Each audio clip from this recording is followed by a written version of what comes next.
y se persiguió, encarceló e incluso guillotinó a quienes no obedecieran.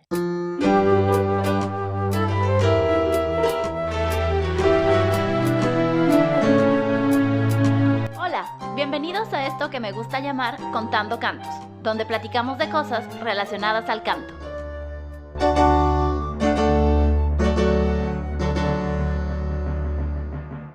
En la ópera de este episodio, todos los personajes importantes son mujeres. Hoy te contaré Diálogos de Carmelitas de Francis Poulenc. Si te suena conocido el título, es porque tal vez has escuchado de la orden religiosa de Carmelitas Descalzas. Y sí, esta es la historia de algunas de ellas. Francis Poulenc nació en París en 1899. Además de ser compositor, también fue pianista acompañante de cantantes de ópera en sus conciertos, incluso saliendo de gira con ellos a otros países. Dentro de sus obras como compositor, tiene varios trabajos en canciones y piezas para coro, y a pesar de que solo cuenta con 3 óperas, eso fue suficiente para que sea conocido como uno de los más grandes compositores vocales de inicios del siglo XX. La gran mayoría de las piezas que compuso se suelen considerar como jocosas y ligeras, pero en esta ópera en particular se aleja de todo lo que se esperaba de él y nos entrega un drama de esos que te dejan pensando un buen rato. Un dato curioso sobre Poulenc es que fue uno de los primeros compositores abiertamente gays en la historia. La ópera Diálogos de Carmelitas fue estrenada por la Scala de Milán el 26 de enero de 1957. Y aunque en esta época el estilo de composición era la disonancia y la atonalidad, Poulenc prefirió darle a sus personajes un sonido más tradicional, acorde a su oficio y al tiempo en el que ocurre la historia, incluyendo ideas que evocan a la música sacra de los periodos clásico y barroco.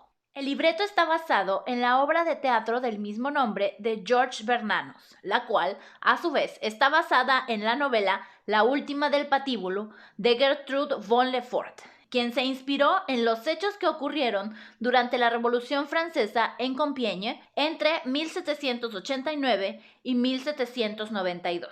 La historia ocurre durante el régimen del terror de Robespierre, cuando estaba prohibido todo tipo de oficio religioso, y se persiguió, encarceló e incluso guillotinó a quienes no obedecieran. Los protagonistas son monjas, y en medio de toda esta situación, claro que les tocará sufrir. Pero no nos adelantemos, déjenme les cuento cómo inicia la historia. La ópera comienza con Blanca, la protagonista, dando la noticia a su familia que ha decidido ingresar a la Orden de las Carmelitas. Bueno, solo le dice a su padre y a su hermano, porque su mamá murió cuando ella nació. Blanca es una aristócrata muy tímida y tiene miedo de los disturbios que se han presentado por la revolución, así como de la persecución a la burguesía, por lo que considera que estará más protegida dentro del convento, lejos de las muchedumbres y resguardada por Dios. Su padre y su hermano no están muy de acuerdo, pero la apoyan. Al ingresar al convento, la Madre Superiora cuestiona la decisión de Blanca y le menciona que la vida religiosa no es un escape y que incluso es más dura, ya que perderá todas sus comodidades. Pero Blanca sigue determinada. Ya como parte de las novicias, Blanca conoce a Constanza, una chica del campo muy alegre y platicadora, todo lo contrario a ella. Durante una de las bromas más ruidosas de Constanza, Blanca la interrumpe para regañarla. ¿Cómo es posible que haga eso mientras la Madre Superiora está gravemente enferma? Constanza le contesta que sí, está preocupada por la salud de la Madre Superiora, pero para alguien de esa edad, ¿no sería mejor morir ya? A Blanca le llama la atención que Constanza no le tenga miedo a la muerte y le pregunta sobre sus ideas al respecto. Durante la plática, Constanza confiesa que ella siempre ha querido morir joven y está segura que Dios le cumplirá su deseo, y que incluso una vez soñó que moría junto a una hermana, y ahora se da cuenta que esa hermana de su sueño era Blanca. Blanca queda horrorizada. Le tiene más miedo a la muerte que cualquier otra cosa, así que regaña nuevamente a Constanza y sale de la habitación en la que se encuentran. Tiempo después, nos encontramos con la Madre Superiora en su cuarto, acompañada por la Madre Marie, quien se encarga de cuidarla. La superiora le encarga a Marie que esté al pendiente de Blanca, por ser la novicia con menos tiempo en el convento. Aquí nos damos cuenta que siente una especial afinidad por Blanca, siendo que ambas llevan el mismo nombre, Blanca de la Agonía de Cristo. El dolor de la superiora es tan grande que la hace decir que después de tantos años a su servicio, Dios la ha abandonado. En eso llega Blanca y la superiora le pide que se acerque.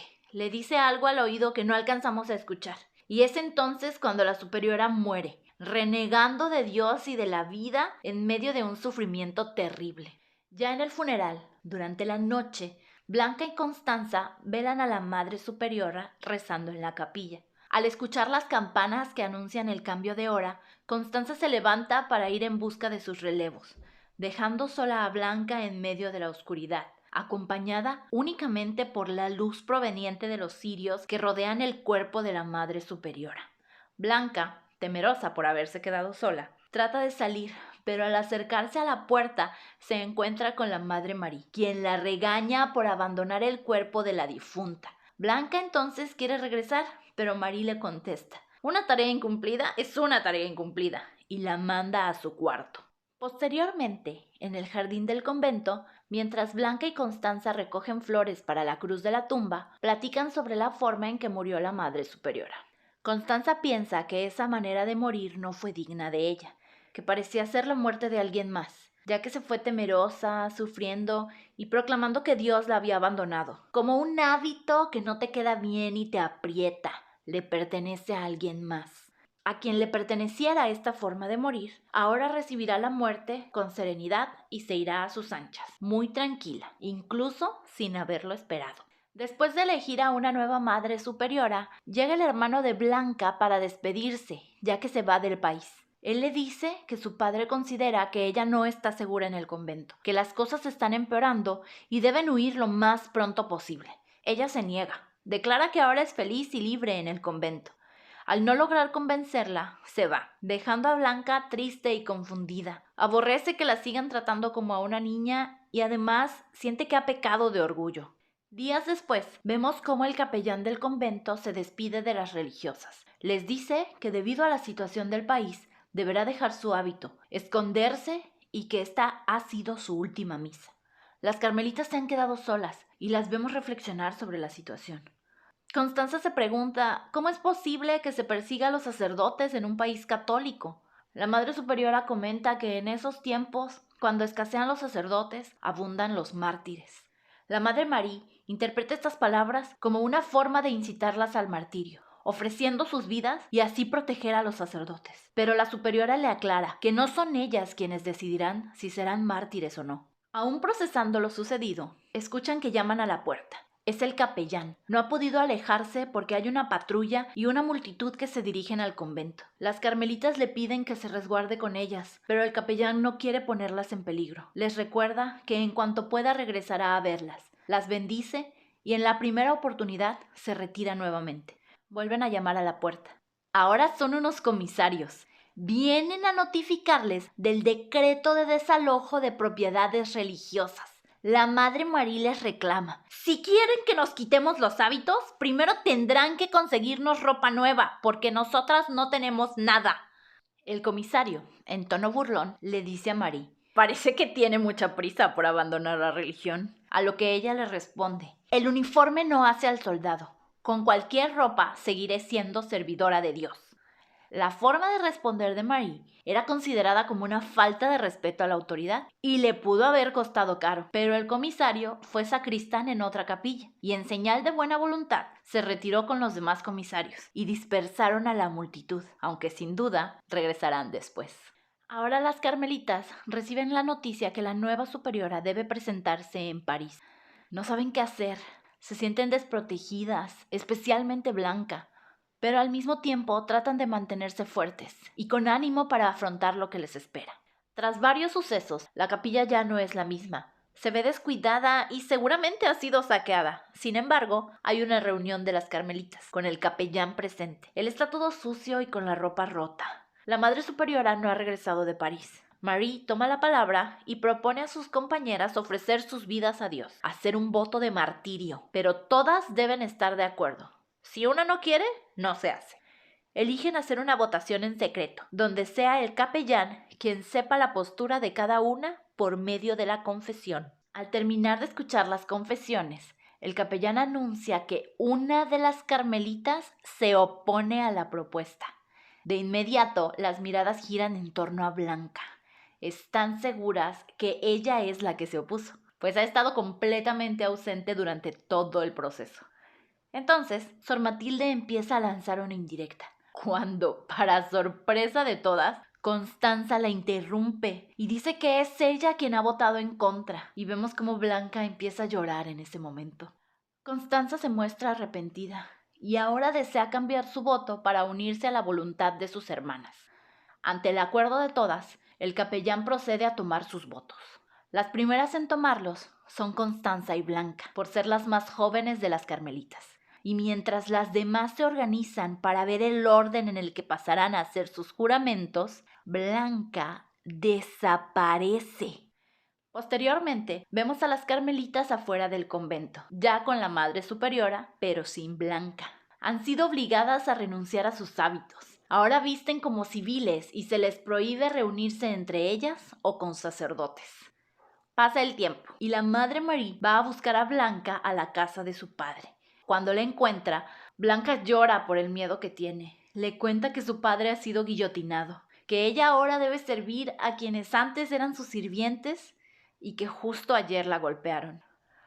Marie le da una dirección. Le dice que la estará esperando ahí, pero Blanca le dice que no irá. Sin embargo, Marie confía en que sí lo hará. Después de unos días, en París, Blanca escucha una conversación entre dos extraños y se entera que las carmelitas de Compiègne han sido encarceladas.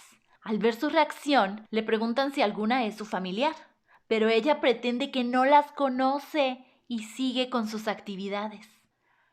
En la cárcel, la Madre Superiora, para calmar a las carmelitas, les dice que nadie puede quitarles la libertad a la que renunciaron cuando se unieron a la orden, que ellas están en la misma situación que en el convento, solo con otra decoración. Es ahí cuando toma el voto que hicieron en su ausencia. Las acompañará en el martirio, si así les corresponde. En eso, llega el carcelero a leerles la sentencia. Son condenadas a muerte por traición y sedición, por mantener contacto con fanáticos y, en otras palabras, negarse a dejar su religión. La superiora esperaba que solo fueran encarceladas, pero ahora que han sido condenadas, les dice que no queda nada más que obedecer y les da su bendición. La Madre María se reúne con el capellán y él le informa que todas han sido condenadas a muerte. Ella se siente deshonrada por no estar con sus hermanas. No puede dejarlas morir sin ella, que también hizo el voto de martirio. El capellán le recuerda que ella hizo el voto ante Dios, no ante sus hermanas, y que Dios es el único que decide a quién releva de sus votos. Las carmelitas serán ejecutadas en la Plaza de la Revolución. Ha llegado la hora. Llegan en una carreta donde una multitud las espera para ser testigos de su muerte. Al bajar a la plaza, las carmelitas empiezan a cantar mientras caminan hacia el cadalso. En la primera fila de la muchedumbre se puede ver al capellán, quien discretamente hace la señal de la cruz, murmura la absolución y después desaparece. La primera en ser ejecutada es la Madre Superiora, y poco a poco, conforme son guillotinadas, las voces del coro van desapareciendo. La última de las carmelitas es Constanza. Se le ve tranquila. A mitad del camino se detiene un instante para mirar a la multitud y se llena de alegría al ver a Blanca, cuyo rostro no muestra ni asomo de miedo al abrirse paso entre la gente con la que se mezclaba. Cuando el canto de Constanza se interrumpe, la voz de Blanca surge de entre la estupefacta multitud mientras sube al patíbulo para continuar con el canto de sus hermanas, hasta que es abruptamente cortado por el frío sonido de la guillotina. Y ahí termina, en el silencio que implica la muerte de todas las carmelitas, incluida Blanca. Esta obra nos lleva por una montaña rusa de emociones. Al inicio parece ser medio dramática, con la situación de Blanca renunciando a sus privilegios y entrando al convento. Después se aligera un poco con la personalidad de Constanza, pero después de la muerte de la primera superiora, el drama solo se incrementa y al final terminamos con la tragedia donde mueren las carmelitas. Y aquí es donde me levanto y le aplaudo a los personajes principales, porque a pesar de la prohibición, ellas no se dejaron oprimir, conservaron sus creencias sin importar que eso les costara la vida. Las carmelitas fueron todas unas punks de la época del terror en Francia. No dejaron que les quitaran la libertad y se enfrentaron a la muerte con toda la paz y tranquilidad que permite la congruencia. Lo que más me gusta de la obra es que está llena de mujeres valientes, apoyándose entre ellas para cumplir sus promesas, hermanas que no se dejan solas en los momentos de mayor sufrimiento. Y es algo que vemos en todas las óperas de Poulenc, mujeres que a pesar de su situación encuentran un camino a través del sufrimiento y cuyas decisiones pueden ser cuestionables, pero las asumen y las llevan a cabo con total determinación. Otra de mis cosas favoritas es cómo Constanza ve a la muerte. Por un lado, el círculo que se forma en la trama, con el sueño que le cuenta a Blanca, donde mueren juntas. Y aunque todo parece indicar que no sucederá, Constanza cree firmemente en eso, y al final ocurre tal y como lo soñó. Y por otro lado, cuando Constanza habla sobre la forma en cómo murió la superiora, mencionando que le correspondía a otro. Y al final resulta que ese otro es Blanca, a quien todo el tiempo la vemos temerosa hacia la muerte y en el momento de la verdad camina segura y sin miedo hacia la guillotina. Blanca no tenía nada que hacer ahí. Ella estaba salvada, no había sido encarcelada, incluso parece que fue ella quien votó en contra del sacrificio. Y que Constanza la salvó de ser exhibida entre las otras carmelitas, tanto así que se puso a llorar. Hizo el voto y enseguida se escapó, las abandonó y sin embargo, al verlas siendo ejecutadas, ella se les une. Cumple con su promesa y la vemos totalmente cómoda y a sus anchas caminando hacia la muerte, tal como lo predijo Constanza. Recordemos que tanto Blanca como la superiora compartían el mismo nombre religioso, Blanca de la Agonía de Cristo, y por eso ambas viven esas muertes intercambiadas de cierta manera. Desde que conocí esta ópera quedé fascinada por su historia. Y es que así como sucedió con las carmelitas, en nuestros tiempos aún hay muchas persecuciones a ciertos grupos que son oprimidos sistemáticamente y cuyos derechos no son del todo aceptados o reconocidos. Pero también nos inspira admiración hacia todas aquellas personas que día a día luchan defendiendo sus ideales. A mí, las carmelitas me hacen pensar en muchas personas, pero justamente hoy quiero reconocer a todas las mujeres que en algún momento hemos sido afectadas por el simple hecho de ser mujer, y en especial a aquellas que conscientemente han tomado acciones para mejorar la vida de todas nosotras. ¿A ti, en quién te hace pensar esta historia? Cuéntamelo en mis redes sociales. Estoy en Instagram como Contando Cantos MX y en Facebook como Cantando Cuentos y Contando Cantos. Ahí mismo, en las historias, estaré compartiendo fragmentos de la música para que la puedas escuchar. Y en mi canal de YouTube, Cantando Cuentos y Contando Cantos, puedes encontrar la lista de reproducción con los momentos más destacados de esta ópera. No me queda nada más que decir. Muchísimas gracias por escuchar este episodio. Nos vemos en el próximo, donde estaremos cantando cuentos y contando cantos.